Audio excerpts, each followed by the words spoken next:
Discover the wisdom of Quo, a collective of spiritual beings, as they share profound insights on the state of our planet and the quality of consciousness. In this enlightening session, channeled by Carla on September 2nd, 2001, Quo addresses the pressing issues of wars, diseases, and crises, offering guidance on finding a centering point and experiencing joy in the moment. Learn how to truly be of service to yourself and others amidst the chaos of daily life. This message emphasizes the importance of self-awareness, patience, and the continuous journey towards spiritual enlightenment. Join us on this journey of self-discovery and spiritual growth as Quo explains the illusion of life's surface, the awakening of the spirit within, and the cyclical nature of our existence. Embrace the power of being and uncover the hidden gems within your own personality. I deeply desire to know the truth in order to serve you. I love you unconditionally. September 2nd, 2001. Channeling disclaimer.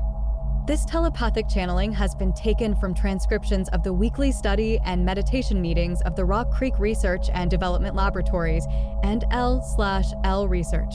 It is offered in the hope that it may be useful to you. As the Confederation entities always make a point of saying, please use your discrimination and judgment in assessing this material. If something rings true to you, fine. If something does not resonate, please leave it behind, for neither we nor those of the Confederation would wish to be a stumbling block for any. The question today has to do with the situation concerning our planet and all of us who inhabit it. We would like for Quo to give us some information concerning the quality of consciousness on our planet when you consider the various wars, diseases, famines, and crises that occur on a daily basis as each of us as individuals go about our daily lives, dealing with the various levels of stress of family, work, community, and so forth. We are wondering how we as individuals find a centering point, the joy in the moment. How can we really be of service to each other and to ourselves? Carla channeling. Quo. We are those of the principle known to you as Quo. Greetings in the love and in the light of the one infinite creator. We come to you as a voice of love. To this planet we speak the ways of one, the ways of unity. We have a very simple tale to tell, and we thank you for bringing us to you to be able to share this simple philosophy, a philosophy truly too simple to be easily understood. We are most grateful to you for your infinite genius that looks at that subject, which is always and ever the same, in ever new ways, giving us new opportunities to work with the words of your language and the biases of this instrument in order to share our heart through the heart of this instrument and the one known as Jim. We are extremely gratified to share our thoughts and would only ask in return that each of you is extremely careful about what you choose to listen to and what we have to say. For what we have to say is a truth to us, but it may not be so to you. That which resonates within your heart, by all means, consider. For we hope to offer interesting and helpful thoughts. But those things which do not resonate, we ask that you leave behind without a second thought. Some thoughts are for you, some thoughts are not. That power of discrimination which each of you has is golden, as this instrument would say. Treasure it and trust it. No one else can tell you what is right for you. You are the authority for yourself. You are the teacher for yourself. You are the guru in a very important way, for those things which you desire to know lie within you now. It is a matter of remembering and coming again into awarenesses of that you have had many times, not necessarily within incarnation. One great goal of each of you within this incarnation is to become aware that you are dreaming and to become able to make the dream of incarnation a lucid and a conscious dream, one that is, in some ways and to some extent, a matter of your choices and your control. For these skills, much is required of time and attention and discipline. And each of you is well aware of these things, as are we, for we too seek, unendingly driven by the desire to be truly one with the Creator, and yet still aware in many ways of our own biases and our group biases. Always, it seems, the spiritual path has another turn and another, and the road leads ever onward. We rejoice in this endless journey that truly is not endless, but cyclical. For in the fullness of the time and space that you now enjoy within this creation of yours and ours, we all will come to the octave. We all will coalesce once again into the one infinite Creator and become an unpotentiated unity. And in that beating of the great heart of creation, one creation shall end and another begin. We share this walk with you, this walk from source to source, from light to light. We greatly enjoyed your conversation and thank each of you for all that you laid aside in order to attend and place time and attention on things of the Spirit. How precious that desire and thirst for truth is, my friends. We can never thank you enough for your desire, for it is your desire that calls us to you, your desire and your sorrow. For we do hear the sorrow of earth. We hear the sorrow of its people, and we want to respond, hopefully, in ways that are of service. That is one of the questions that is on your minds today. But we shall not start with that. We shall focus briefly on the state of the planet, for that is one thread of your questioning. Is there a gain or a decrease in love upon planet Earth? Indeed, there are a number of ways to answer that question, but we shall choose two. Firstly, as the one known as has said, the surface of life has a spurious and shallow reality that is nonetheless undeniable. It is a world of complete illusion, and in that world the dragon thrashes its tail. And angels in flesh quiver, defend, worry, and hope to respond in ways that add love to the illusion. A little positive, a little negative, and the illusion wags on, doing the job it was meant to do, thoroughly confusing, baffling, and frustrating. All efforts of the linear and conscious intellect to control it bring each inevitably, surely, if each is honest, to the realization that the self knows nothing, that the life of the surface has nothing, that all is vanity and striving after wind, as this instrument would quote from her Bible. Such is the surface of life. Such is the design that was intended for that illusion, and at the same time may we say that there is tremendous growth in the metaphysical sense among the peoples of your planet. It is abundantly, richly clear on the metaphysical planes of your planet that a tremendous outpouring of love and concern has streamed into the Earth plane. Many Earth native individuals, and by that we mean those who have been within the planetary influence as souls since prehistory, in your terms, have come through the many waters of many incarnations over thousands of years, and have slowly but surely come to the point where the alarm clock has gone off. The awakening of the spirit within flesh has taken place, and there is now the realization within many individual Earth native souls that they are citizens of eternity, that they are infinite beings, and that the surface of life, while due great honor and attention, is not all that there is, but is only the gateway to the present moment, which is infinite. And these voices have become a great choir asking and seeking and knocking at the door of truth.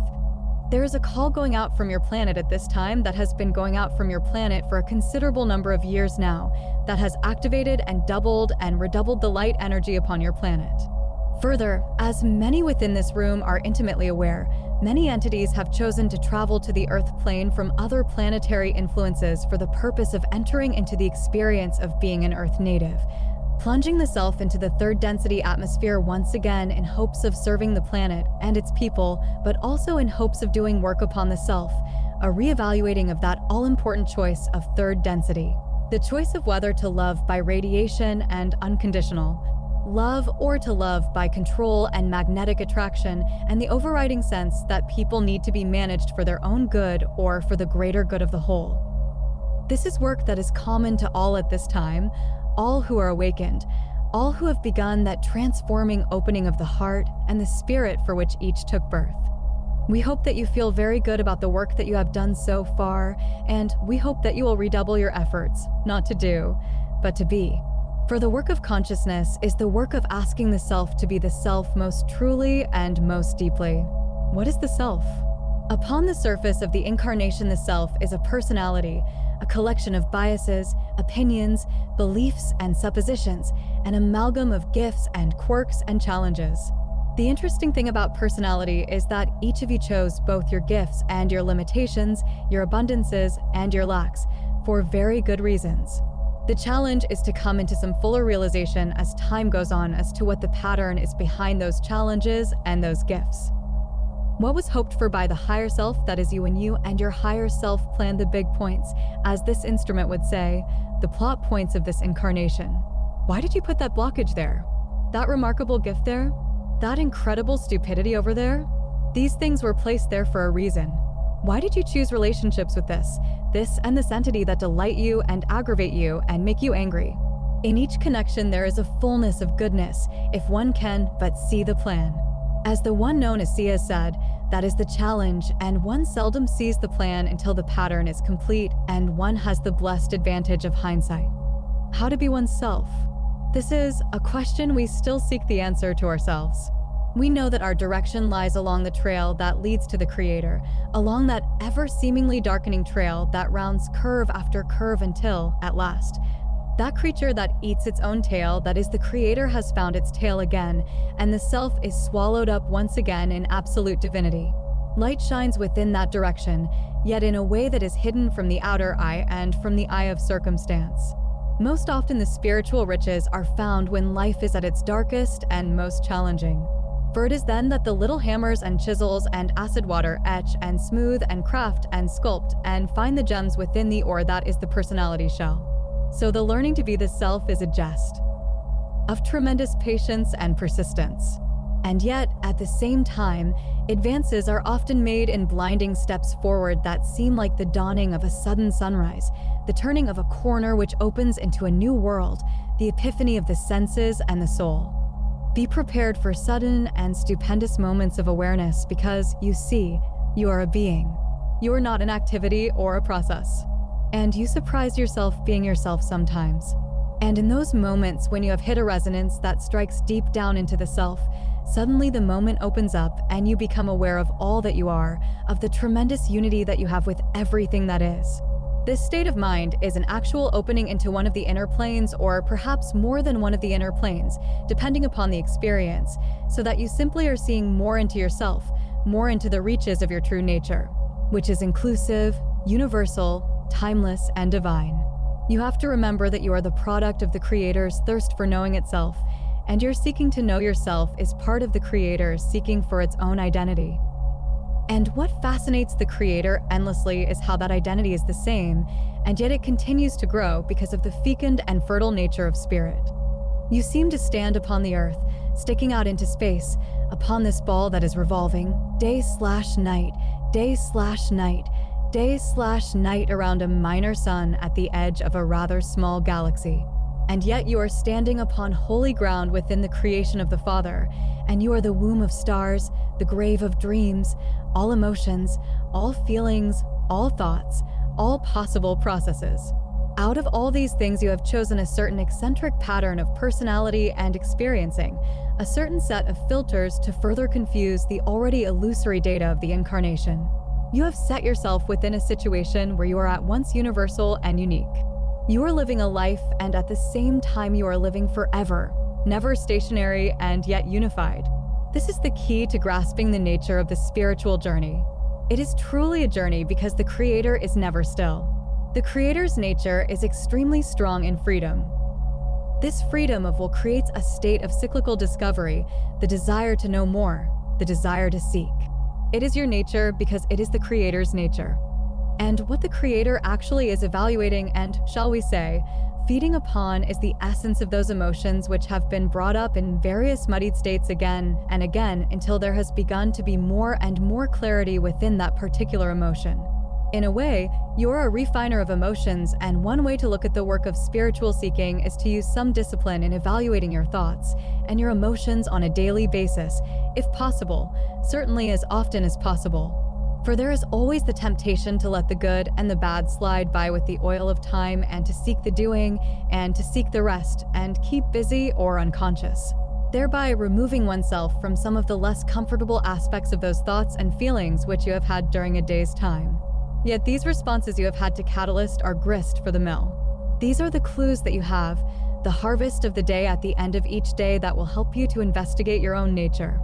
We would suggest time spent perhaps just as you are drifting off to sleep, wherein these emotions are looked at one by one as you remember your day. And there may be seen in each memory and in each cluster of emotions the opportunity to revisit those feelings, to see into the dynamic of those particular feelings.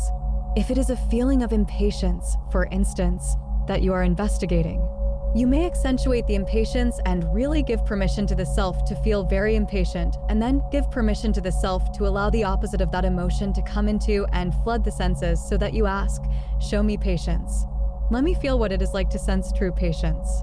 This flexing of the emotional muscle in a very meditative and contemplative ways is most helpful to the unconscious mind and will, to some extent, clarify those dreams that are also hints and inklings that help one upon the spiritual path. One of the threads of inquiry this week was having to do with service to others and how to evaluate such service. Truly, this is a question that moves to the very heart of spiritual work in third density and beyond. It is a question that we answer when we come and speak with you through this instrument rather than landing on the lawn, impressing you with our looks and our differentness, and then attempting to persuade you to our point of view. We attempted service in such direct manner at one time, and we found that it was not acceptable in terms of the infringement of free will that we caused. We now are perfectly content in ways that can never be proven as real because we feel that the information will speak to those for whom it is helpful. There is a law of attraction in seeking so that we know that, one way or another, the thoughts that are needed will come to those who truly are asking. And so we add our voice to those voices that are available if someone seeks such a voice. Much of service to others is wrapped up in the study of polarity. However, side 1 of tape ends here. Side 2 did not record.